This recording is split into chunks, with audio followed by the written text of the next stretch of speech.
Good morning po sa inyo lahat. Parang April pa kasi, Holy Week pa, no? Holy Week pa ba? Hindi pa. April. Next week po matatapos.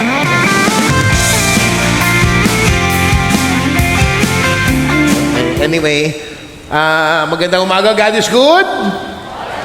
And all the time.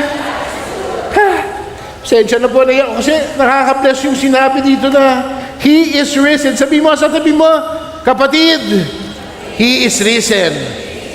Sabi mo sa kabila, kapatid, Jesus is alive. Parang hindi na convince siya. Ito na, sinabi na sa atin, He was crucified to pay for our sin.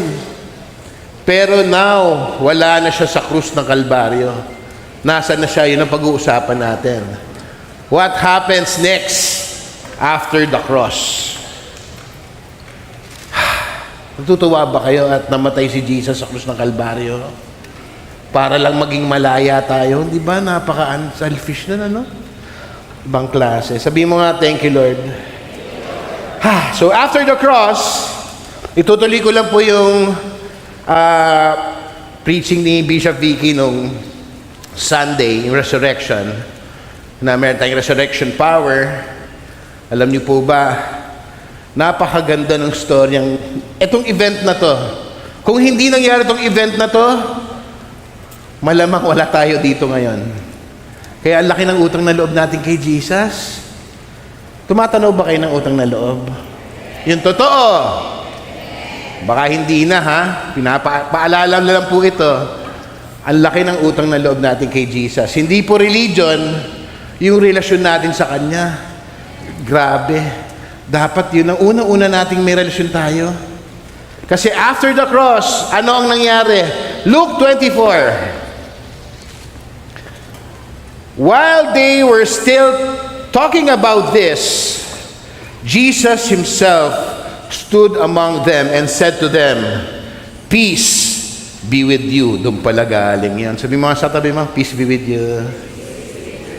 Hindi mo samayan, peace be with you, peace be with you. Etong Luke 24, eto na po yung nag-fast forward tayo nung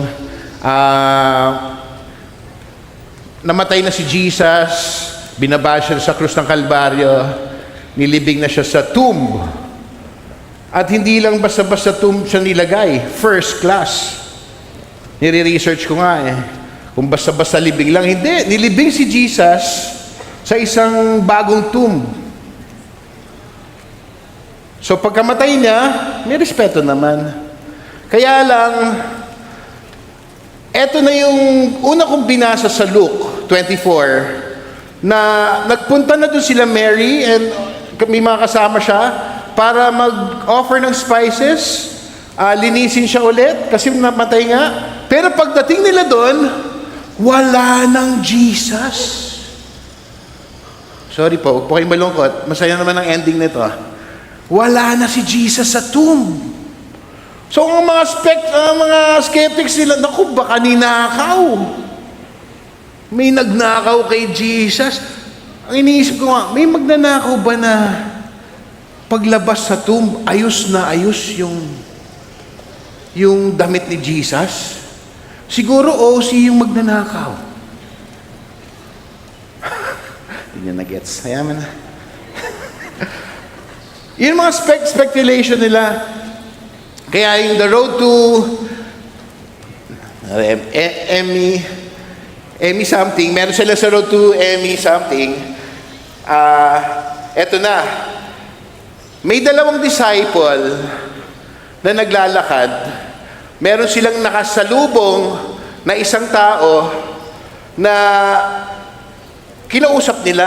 Sinabi nila, alam mo ba yung nangyari? Hindi mo ba alam yung nangyari na namatay si Jesus? Naglalakad silang ganyan.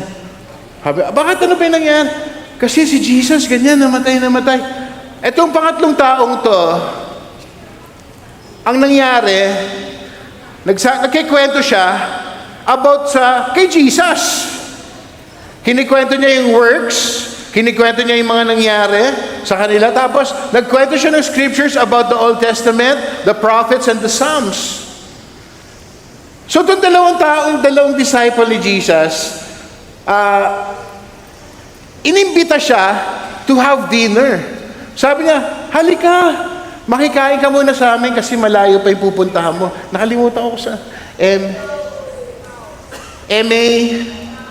Emmaus. Thank you, ma'am. Thank you, Bishop Vicky. Grabe talaga pag may Bishop Vicky, no? Alam pa kaya naman si Bishop Vicky. Road to Emmaus. Okay. Yung during that, in-invite siya mag-dinner. Itong third person na to. Knowing, hindi nila alam, not knowing na, siya pala si Jesus. Paano niya nalaman? Eto. Ibasahin niyo na lang, kaya masarap pagbasa ng Bible eh. Nalaman nila na si Jesus na kasi nakipag-breaking of bread siya. Pag-break na ng bread, nakita nila, wow, si Jesus ka nga. Nakita yung mga scar sa kamay at paa. Dito na tayo magsisimula.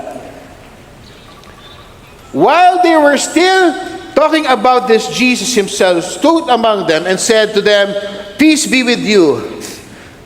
They were started to get frightened, thinking they saw a ghost. He said to them, "Why are you troubled? And why do you doubt?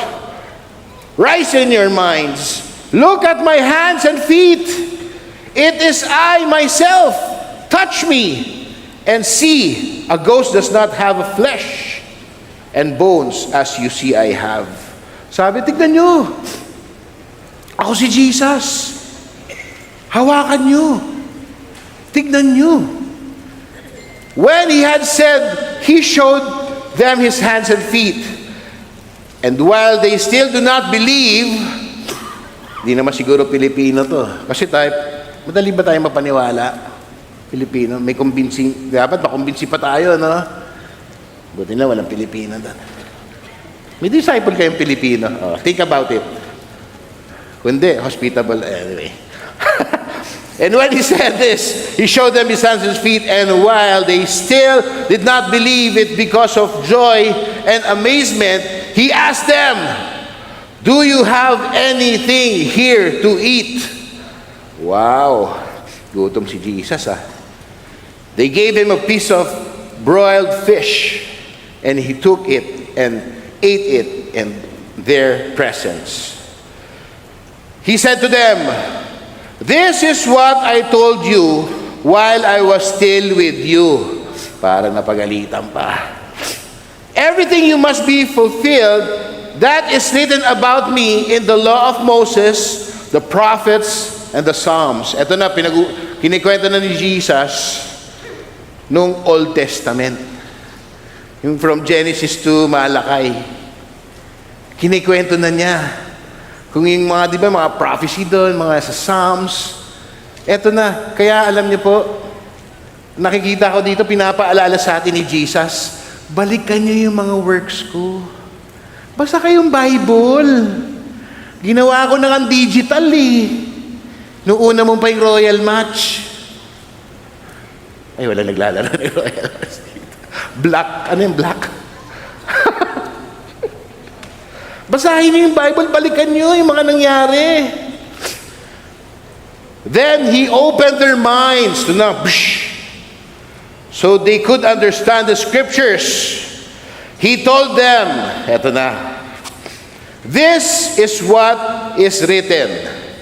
The Messiah," pinaalala lang niya, "the Messiah will suffer and rise from the dead on the third day. And repentance for the forgiveness of sin will be preached in his name to all nations, beginning at Jerusalem. You are witness of these things. I am going to send you what my Father has promised. But stay in the city." Sabi niyo stay in the city. Very important to, tandaan niyo ha. Say, stay in the city until you have been clothed with power from on high. Sabi niya, dyan lang kayo. Relax. Stay. Dahil pinramis ko, magkaka-powers tayo. Yung parang sinabi ng tatay ko sa heaven. Gusto niyo ba magka-powers? Huwag lang yung kay Samson, no? Ano naman? Daddy jokes. Okay. Okay. So, yun ang sinabi naman ng power from on high. The resurrection was just the beginning. Sulat nyo to. The resurrection was just the beginning. Jesus didn't rise just to show power. Humble nga si Jesus eh. He rose to release the power to us. Yun yung pinakita sa atin ni Jesus nung nandito siya. Hindi siya para magmalaki na powerful. Gusto niyang i-share yung power sa'yo. Yung power sa'yo. Sa'yo rin. At sa akin din. Sa buong mundo na nang maniniwala sa Kanya. Kaya today, merong tatlong iniwan sa atin si Jesus after the cross. Ito na yung pag-uusapan natin. After the cross, kasi nawala na si Jesus nung sa event na yan, bigla siyang nawala. After the cross, God, what comes next is your purpose, power, and presence. Iniwanan tayo ng purpose, power, and presence. After the cross, number 1, your purpose is, alam niyo na ba yung purpose niyo sa buhay?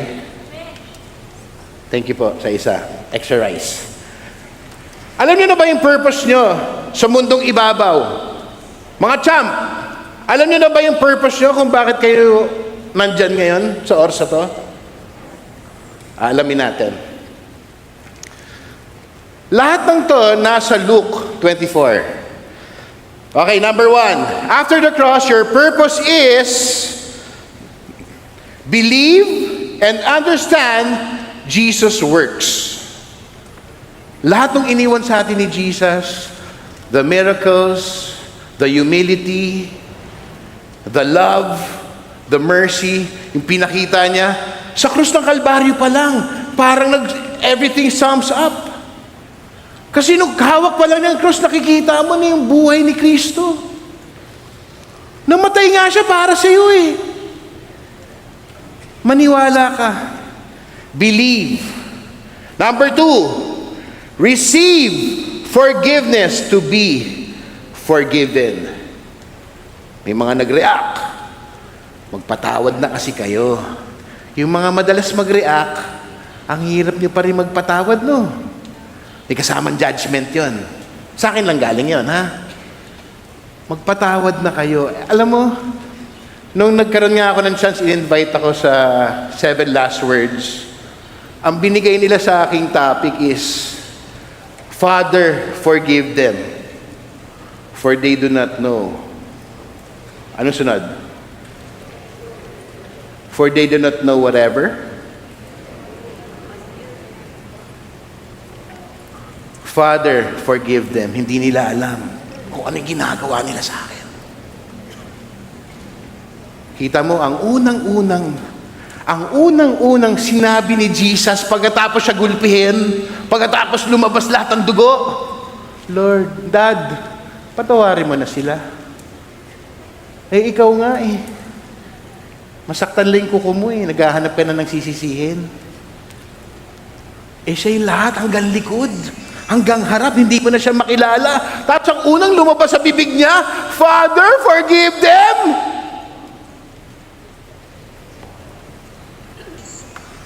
Huwag niyo naman ako tignan na masamang ganyan. Alam kong madumi ako. Kahapon nga, eto, kaganda lang ako sa inyo. Ano mo kada preaching nga, no? Parang merong te-testing ka ng mundo, no? Nasa, kami, nagpagupit kasi ako. Okay na yung gupit ka? Thank you, GQ. Thank you, GQ. Baka naman, GQ. Okay. Nung pagupit ako, after ko pagupit, bili akong drinks. Pumila ako dito sa isang fruit stand. Sabi ko, isang watermelon, ganyan. Aba, may sumingit sa akin. Seryoso. Tapos alam mo yung fruit stand na yung may malalamig na drinks na, sabi ko, Father, forgive him. Forgive. Tapos, kumuha siya. Tapos sabi ko, syempre tao eh, hindi ko na, sorry na naman, tao eh. Ang topic ko pa naman natin, Christ-like, di ba? Yun yung ininom sa atin ni Jesus eh. Nung umalis siya, gusto niya, gayahin natin siya. Kaya lang nung oras niyang patawarin niyo na ako, Lord. Di hawak ko na yung pera ko.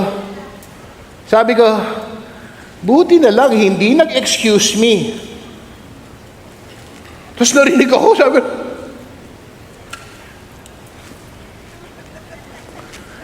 sabi ko, tapos tumawag si G. G, saan ka na, ganyan. Hay ko, nandito ako sa fruit stand. Parang nabalya ako, nagpaparinig pa rin ako. Nadala si G, nakita. Oo nga, nakita ko nga eh. Sige, so whatever. Father, forgive them. Di okay na. Aba, nung nakuha ko na yung watermelon ko, eto, may gumano na naman sa gilid ko. Sabi ko, Nay, ano ba kukunin nyo? Ako na po kukuha. Ito na nga yung bayad, alis na ako dito. Yung oras na yun, grabe. Pumasok yung topic sa akin, parang, Father, forgive them, for they do not know what they've done. Pero si Jesus, ang unang lumabas sa bibig niya, patawarin mo na sila. Hayaan mo nang lagas-lagas yung likod ko. Hayaan mo nang may pakong natira pa dito at saka bakal. Hayaan mo na. Father, forgive them, for they do not know what they've done. Kaya niyo yun? Kaya niyo yun? Mamaya sa kantin, may sumingit lang na gano'n, no? Uy, Father. Kaya ang galing, no? Ang una talagang lumalabas sa... Ang unang pinakita sa atin ni Jesus, forgiveness. Walang nag-agree. Hayaan mo na. Mamaya siguro. Number 3, share the good news and walk in the Spirit. Siya nga pala, yung 7 last words, kung babalikan nyo, ang hirap gawin nung 2 to 7 kung hindi ka nakapagpatawad. Mamaya, basahin nyo kasi. Matthew 28:19-20. Go therefore and make disciples of all nations. Yan yung ating bilin sa atin. After the resurrection of Jesus, gave His followers a mission. Alam niyo ba yung mission niyo dito sa mundo? Ano? Ano yung mission niyo sa mundo? To be the richest person in the world? Ano? Share the gospel. Number 1 mission. Share your life to others. Yung blessing na binigay sa iyo ni Lord, yung milyones na binigay sa iyo ni Lord na hindi mo alam kung paano nangyari, i-share mo yun. I-share mo kung paano ka nakapagbayad ng Meralco sa maiksing panahon na walang-wala ka. I-share mo sa mga kapitbahay mo kung paano ka nagkaroon ng ganitong bagay na hindi mo naman hinihingi, pero deserve mo. Sa mabuting bagay, ha? Huwag kang mag-share ng, pare, alam mo ba, nakascore kami. Huwag ganun. Share ka ng good news. Huwag mo na i-share na, pare, kagabi, lasing na lasing ako, pare, hanep. Woo! Nag-opening prayer ako. Huwag mo na i-share yung bad news. Good news lang. I-share nyo lahat ng nakaka-glorify kay Lord. Kasi kaya nga tayo nandito eh. Purpose.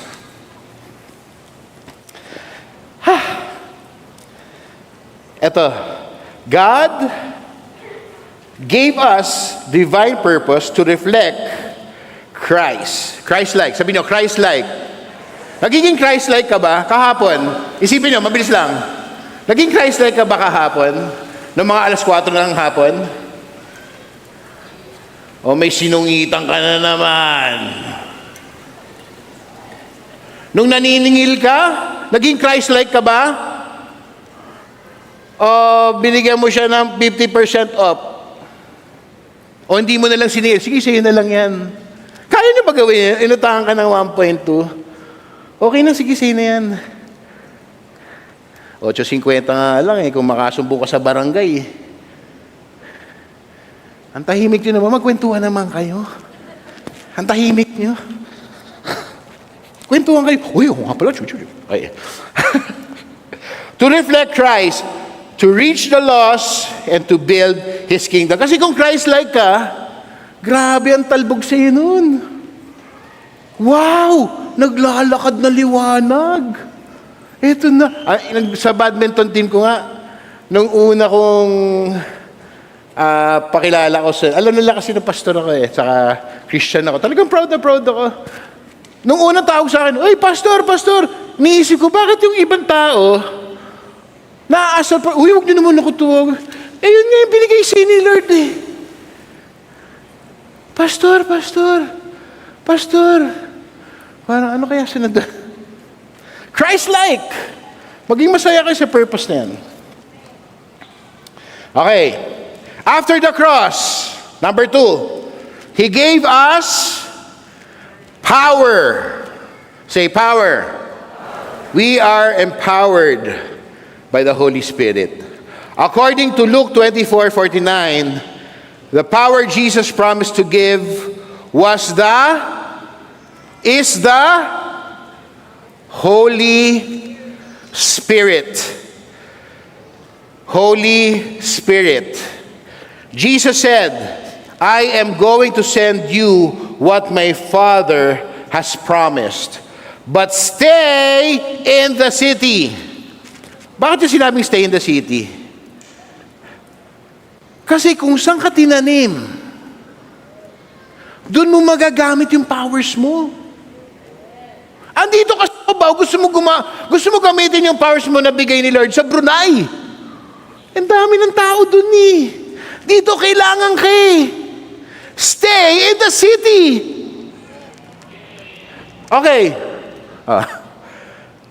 Tapos yung powers na binigay sa'yo ni Lord, gusto mo gamitin sa ibang bansa pa. Magulo na doon dito, mas magulo. Dito ka na sa mas magulo. Stay in the city. Doon ka sa trabaho mo pa lang. Magagamit ka na ni Lord. Actually, sa bahay mo pa lang, gamit ka na ni Lord. Hindi ka pa nagsasalita, naguhugas ka pa na ng plato. Wow! Banal na banal yung naguhugas ng plato. Matanong ko nga, Kuya, Christian ka na ba? Oh, Christian na ako. Tamo, konti ng sabong ginagamit ko. Sa eskwelahan, mga champ, stay in your city. Magagamit kayo dun. Kaya lang, pag ginamit naman kayo ni Lord, do not be equally yoked to the world. Mamaya, ikaw pa yung nanguna. Ano ba yung pinaka-latest dance craze ngayon? Hindi ko naman sinabi na don't enjoy your life. Enjoy your life, yun ang gusto ni Jesus Enjoy your life. Kaya lang, enjoy your life to the fullest and for the glory of God. Bakit ka naman mabubuhay na nasa kasalanan? Alam mo nang hindi maganda epekto nito, susubukan mo pa. Alam mo namang may insenso ang impyerno. Digital na nga. Di-plug ng insenso ng impyerno ngayon. One drop, all smoke. Ba't susubukan mo pa? Alam mo nang ang masamang epekto sa'yo, susubukan mo pa. Etong oras na to, dinajudge ko kayo. Stay in the city. God will use you kung saan ka. Kaya maghanap na, saan kaya tayo pwede? Mag-misyonaryo kaya ako sa Iloilo. Mag-misyonaryo kaya ako sa Vietnam. Mag-misyonaryo kaya ako kaya maganda mag-misyonaryo. Yung talaga masishare ko yung God's Word. Sa Syria. Habang nagpuputukan doon, Jesus loves you. Uy, uy, Jesus loves. Eh dito na lang sa jeep na lang Pero syempre maging wise din kayo, ha? Pag nag-share kayo ng Word of God, be wise. Marami ding loko-loko di ba? At dyan pa rin yung kalaban. Minsan nakakalimutan na kasi natin May kalabang makontra talaga. He will kill, steal, and destroy. Tamo, alam nyo. Huwag nyo kakalimutan nyo. Kasi itong mundong to, ang kalaban mabait.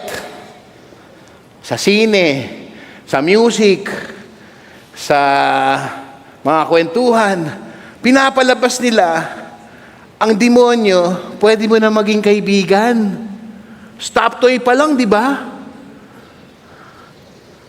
Huwag na natin pag-usapan yung ibang topic yun, abangan nyo. Okay?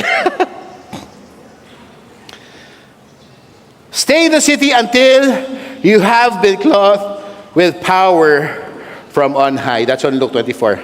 Power from on high refers to the Holy Spirit. This power would give us boldness to witness, help them understand, remember Jesus' teachings. Number 3, work through them with signs, wisdom, and love. The power Jesus gave was the presence and the power of the Holy Spirit, enabling them to live out their purpose and carry His message to the world. If you want to know your purpose, stay in the city for your power. Ako niya? Sabi, stay in the city. Preach the good news. Share my love to others. At number 1, forgive. You cannot do these things without forgiveness. Tinitignan ko kayong isa-isa. Nung sinabi kong forgive, nung may gumanon, teka, forgive! Parang may gumanon may tik.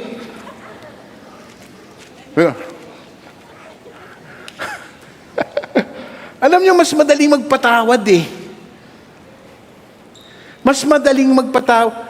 Online, pinapaalala ko sa inyo, punta na kasi kayo dito at forgive. Okay. Bisa, 10 pa lang. Okay, go. Ito ang power sa atin, Power, this is what you have to wait for from the city. Power to overcome. Huwag ka nang lumapit. May overcoming power ka na Di ba? Alam mo nang ang kasalanan to, tip, maniwala kayo sa hindi. Nung dating hindi kayo Kristiyano, ikaw ba, yung kasalanan ba ang lumapit sa'yo o ikaw yung lumapit sa kasalanan?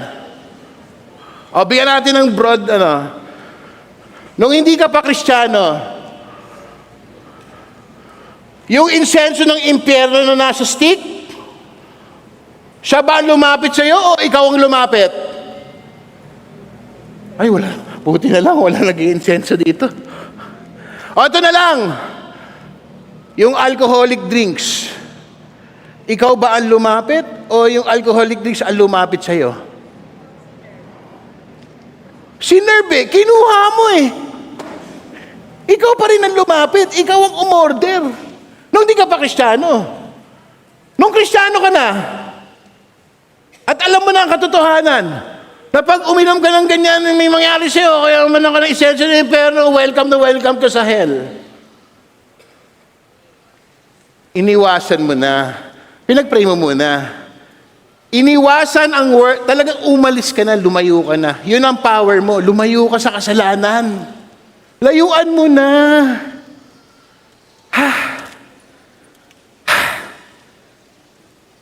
Power to be bold. Asan mo natin ang loob para kay Jesus. Lumayo, lakasan ang loob. Number 3. Ito na. Power to love. Wala. Ba't may gumagano na naman? Power to love Kayo magsabi, kasi topic ko na yan eh. Power to love? Parang forgive. Hindi pwede sabay-sabay. Power to love? Yun! Okay, tapos na. Let's pray. Power to love, forgive, and lead. Ang hirap mag-lead pag meron ka pang sama ng loob. Si Jesus, nawala lahat ng sama ng loob niya. Father, forgive them, for they do not know what they've done. Actually, hindi nga done to me. Hindi nga pa siya selfish dun eh. Yung pinagagagawa nila. Sa akin, wala nga eh, walang sa akin. Yung pinagagawa nila, Lord, patawarin mo sila. Ang tagal kasi ng mga kidlat. Walang ganon.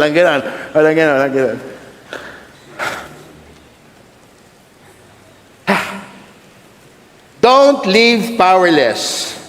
Plug into the Spirit daily. Yan. Paalala niyo sa sarili niyo yan, ha? Every day, read your Bible. Every day. Yung unang-unang hininga mo pala sa umaga, thank you, Jesus. Let your will be done in my life. Tapos pag naslain ka, hindi ka siguro nag-toothbrush kagabi. Kasi pagod ka na. Pero say, thank you, Jesus. Let your will be done in my life. Let your will be done in my family. Thank you, Jesus. Buhay pa ako. Yung unang-unang hininga mo sa umaga, pag-ibig ng Diyos yan sa'yo. Ibig sabihin, marami ka pang gagawin. Stay in the city. Know your purpose, because God will give you the power. Wala pa rin nagkikwentuhan, ha?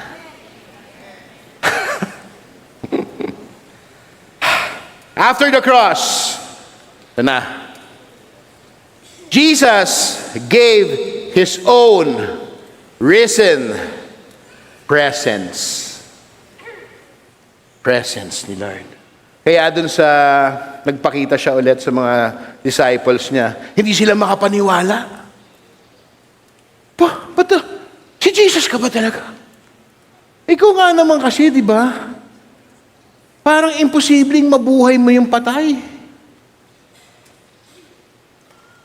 Pag nabuhay ba ulit si Bishop dito, maniniwala kayo? Dad? Ay, wala lang. Kung maniniwala kayong mabubuhay ang patay, anong reaction nyo? Wow! Hindi, di ba? Wow! Wala ka ng bituka. Paano nangyari yan?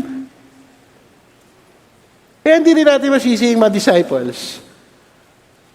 Siyempre, overwhelmed na sila eh. Namatay si Jesus eh. Pero ang gusto dito ni Jesus, you long for Him. Gusto ni Jesus, gusto mo siyang makita. Yung kanyang presensya. Yan ang sinasabi sa atin ni Jesus eh. Diba? I thirst for you. I long for you. Kaya si Jesus nung nagpakita, pinakita niya na kumakain pa siya. Nagutom eh. Sample lang yun. Buti hindi crispy patang in-offer. Fish. Fishers of men. Broiled fish. Healthy. Pakita ko sa inyo, ako si Jesus. Gusto ni Jesus, ikaw ang nagsisik para sa Kanya. Seek and you will find. Knock and the doors will be open for you. Ganda. Kaya yung presensya ng Diyos, grabe, sa atin kasi ngayon, modern times na. Pero Jesus is the same yesterday, today, and tomorrow, forever. Kaya ang presensya ng Diyos hindi nag-iiba. After the cross, He showed us that He was truly alive with and with us. He appeared physically in His followers. Jesus Himself stood among them and said to them, "Peace be with you." Ba't niya sinabi, "Peace be with you"? Eh, syempre, patay na eh. Nabuhay pa. Peace be with you. Ano kaya kung ikaw yung disciple na, no? Lumabas si Jesus. Oh, peace be with you. Hindi. Tawa na si Jesus na ni tao. Peace be with you. Peace be with you. Para relax lang. Hindi. Tamo si Jesus, hindi nang gugulat. Buha ako si Jesus. Hindi. Relax pa rin eh. Hindi nga siya nakilala ng dalawang disciple to the road of, dun sa road. Hindi nga siya nakilala. Ang haba ng kwentuhan nila. Kinuwento na nga niya yung the whole scriptures. Tapos yung heart nila uminit, parang, oo nga. Ito nga yung scriptures, naalala ko. Hindi sila nag-isip, paano niya alam? Hanggang nagpakilala siya. Ako si Jesus. Hindi, di ba parang peace be with you, kapayapaan. Yan ang gusto ni Lord. May mapayapang puso ka. Sa lahat ng mga nararanasan nyo ngayon, lahat ng mga struggles, anxiety, kung ano pa yung mga bagong tawag nila, peace be with you. Sa lahat ng mga pinagdadaanan nyo sa buhay, ayaw ni Lord na aligaga ka. Christ-like na eh. Hinampas nga ako eh. Lasog-lasog na yung katawan ko eh. Pinatawad ko pa sila. Peace be with you. Sabi mo nga sa katabi mo, kapatid, lasog-lasog daw. Peace be with you. Kaya ang presensya ng Panginoon, napaka-importante. Meron kang purpose para magkaroon ka ng power, para ma-enjoy mo ang presensya ng Panginoon. Ganda. He let them touch Him and ate with them. Touch me and see.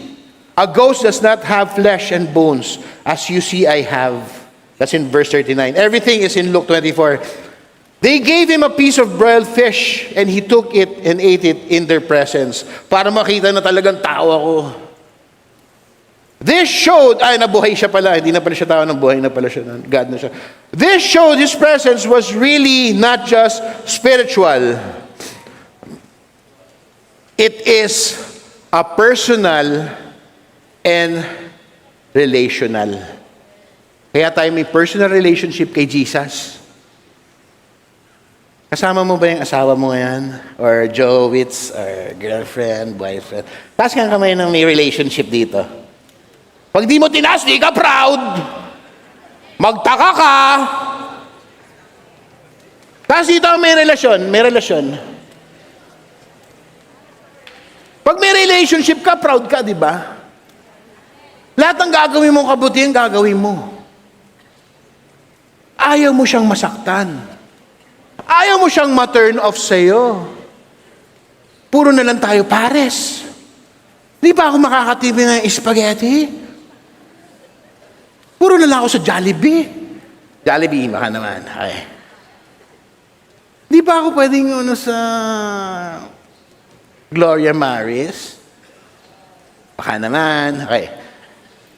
Di ba pag may relationship ka, gagawin mo ang lahat para hindi masaktan ang relationship niyo? Parang 5 lang nag-amen. Yun. Pag may relationship ka sa mga anak mo, di ba gagawin mo ang lahat para makuha lang niya yung Lebron na green? Saka yung Nike na running na size 7?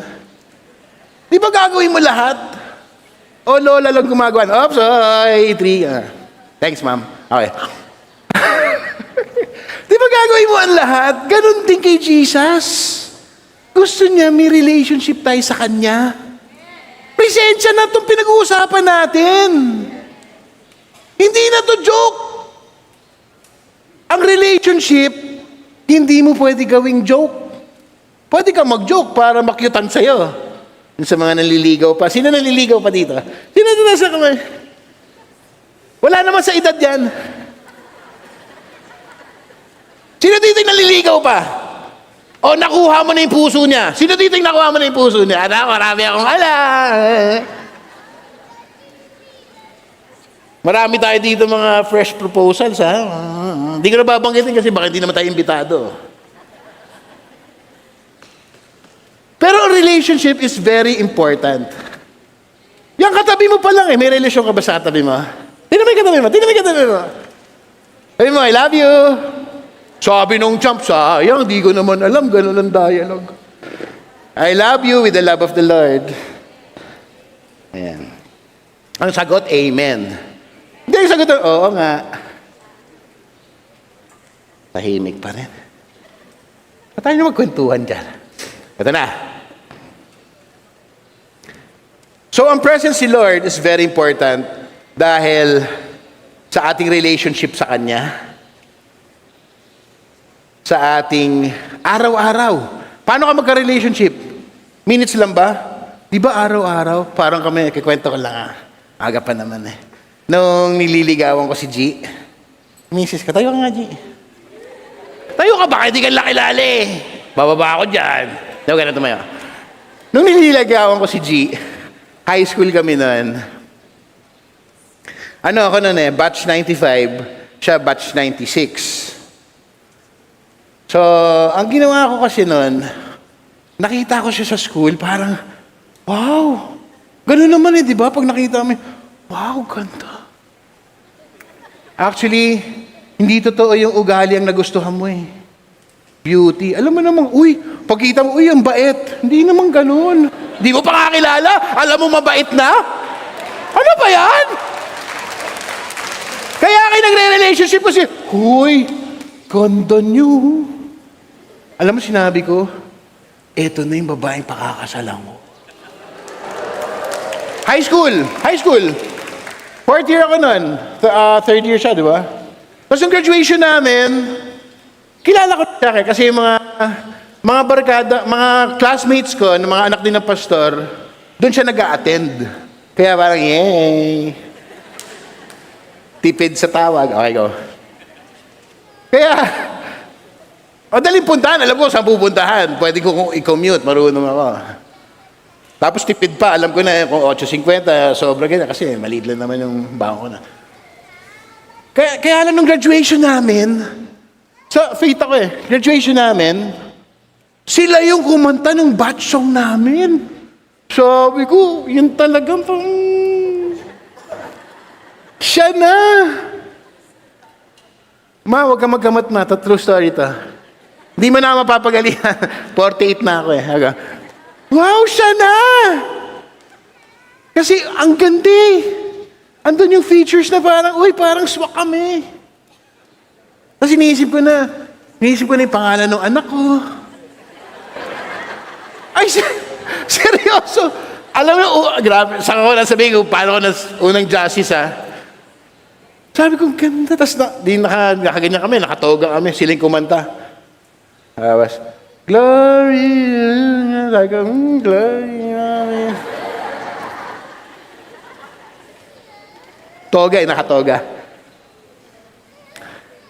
Tapos, after graduation, sumama ako dun sa youth camp.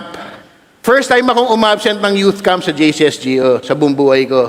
First time ko rin makapasok sa ibang church sa buong buhay ko. So, sumama ako sa camp nila. Tapos, sabi ko, hi. Mabait naman siya, tapos tinabihan ko siya.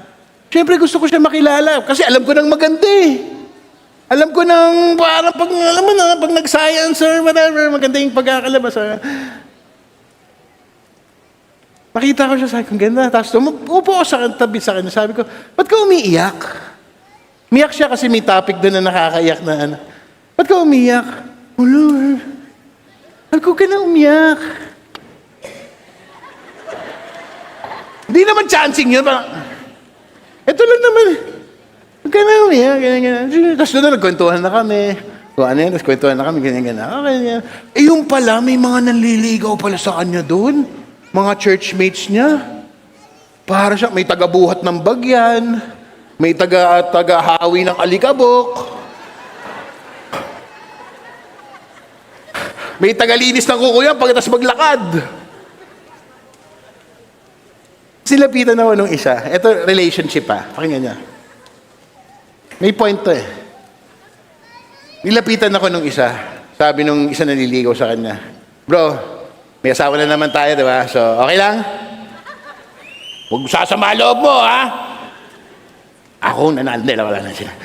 Sabi niya, bro, alam mo yung si G? Masungit yan.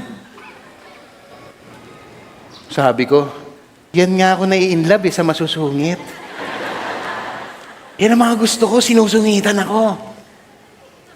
Tapos yung isa lumapit, bro, layo ng bahay niyan, saka yung tatay niyan, ang stricto, lalo na yung nanay niyan, si Tita Alma, ang stricto niyan, di kayo makakapag-date. Sabi ko, pambira naman to. Binibuild ko nga yung relationship. Kita nyo na, sa pag-build nyo ng relationship, marami pa ring buyo. Ganon din sa relationship natin kay Jesus. It's not perfect. Kasi maraming magsasabi sa'yo, si Jesus hindi ganito, si Jesus hindi ganito. Hayaan mo na ako mag-discover. Yung presensya ni Jesus, hayaan mo na ako. Kasi kaya nga personal relationship Hindi mo kailangan pakinggan yung mga sinabi nito. Masungit yan. Nagpapako sa krus yan. Tapos gagantihan sa'yo.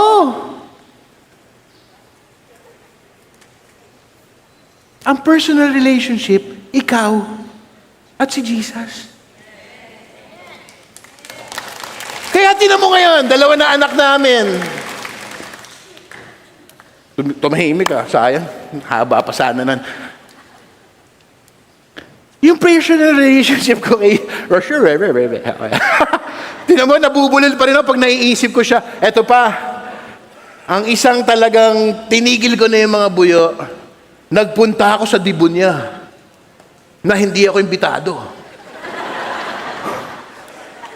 Nagdala ako ng drum set. Dala-dala ko, kasi nga mga kaibigan ko yung mga anak ng pastor yung kung saan siya nagcha-church. Dala-dala ko yung drum set. Nilapag ko doon, sinetap ko. Tapos nagtaka yung drummer, yung naliligaw sa kanya. Drummer din. Naliligaw sa kanya.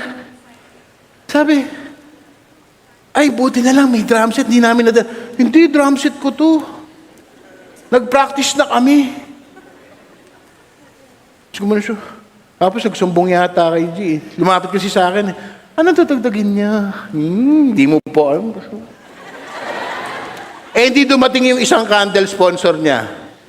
So, sino yung naging candle sponsor? Tignan mo yung purpose ni Lord. Basta, ina-align niya kahit sa pagligaw.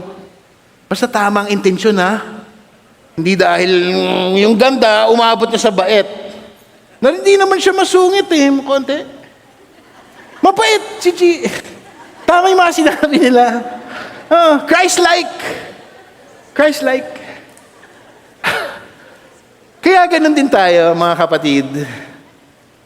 Ang personal relationship, iniingatan. Nire-respeto. May mga challenges hindi mawawala. Promise. Kaya nga binigyan ka ng power to flee. Pag may challenges,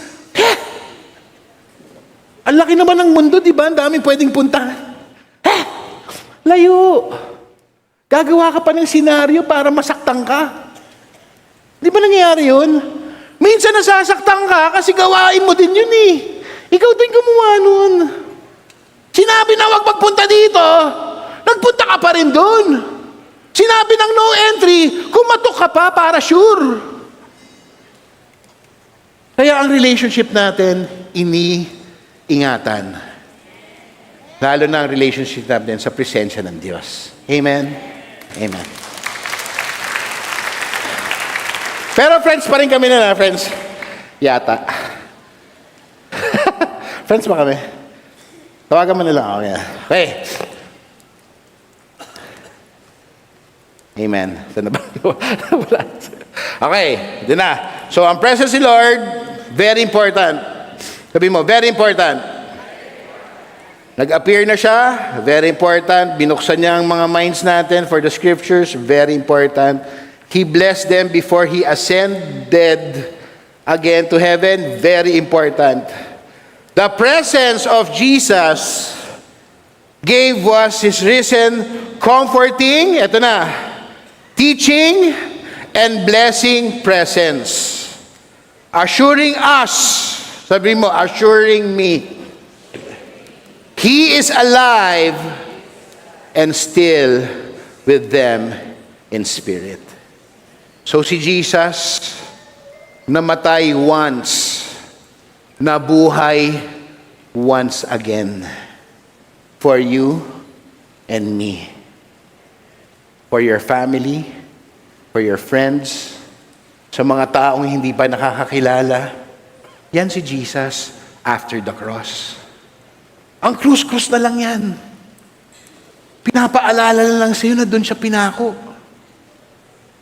Ang pinaka-importante, pakinggan niyo to, ang pinaka-importante nating aalamin, ang tomb nandun pa rin yan. Ang pinaka-importante ay ang ating purpose, kanyang ibibigay na power, at ang kanyang presensya. Amen. Do you love Jesus? Do you love Jesus? Say, thank you, Jesus, for the cross. Thank you, Jesus. Jesus didn't just leave us a mission.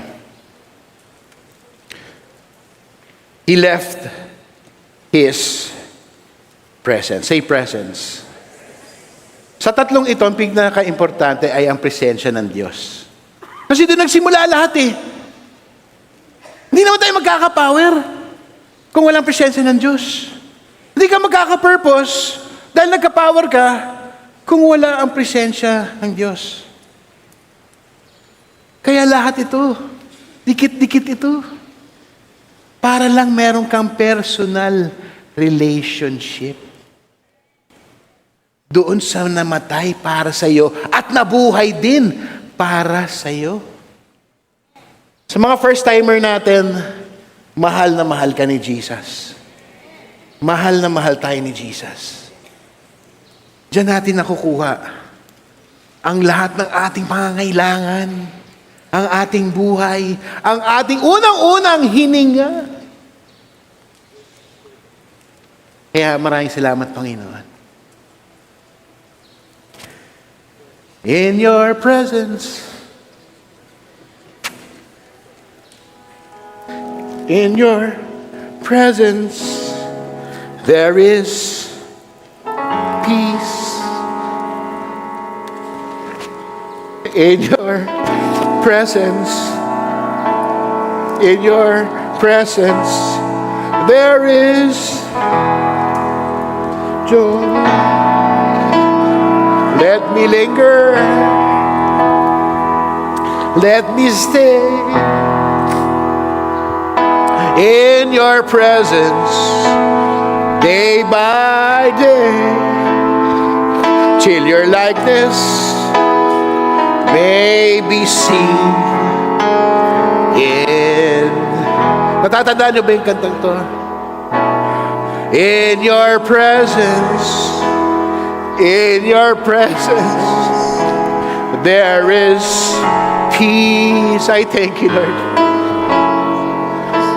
In your presence, there is joy. Let me linger, let me stay in your presence. Day by day, till your likeness may be seen in me. The Holy Spirit is not just a force. He is God with us and in us. Tandaan nyo, ganun tayo kamahal ng Diyos. Hindi tayo iniwan. Hindi tayo pinabayaan. Yung ginawa niya dito, itinuloy. Pinadala ang banal na Espiritu. Siya naman, tayo naman, ang gumawa ng mga pinakita sa atin ni Jesus sa mundo. In your presence, there is peace. In your presence, there is joy. Let me linger, let me stay in your presence day by day till your likeness.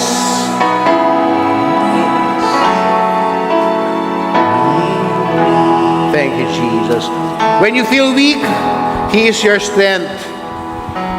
When you're confused, He is your guide. When you are afraid, He is your peace. So after the cross, we have, sabihin nyo to, say it with me, I have a purpose to live for. I have the power to live with. And the presence to live in. Say that again. I have a purpose to live for. I have the power to live with. I have God's presence to live in. Thank you for your grace.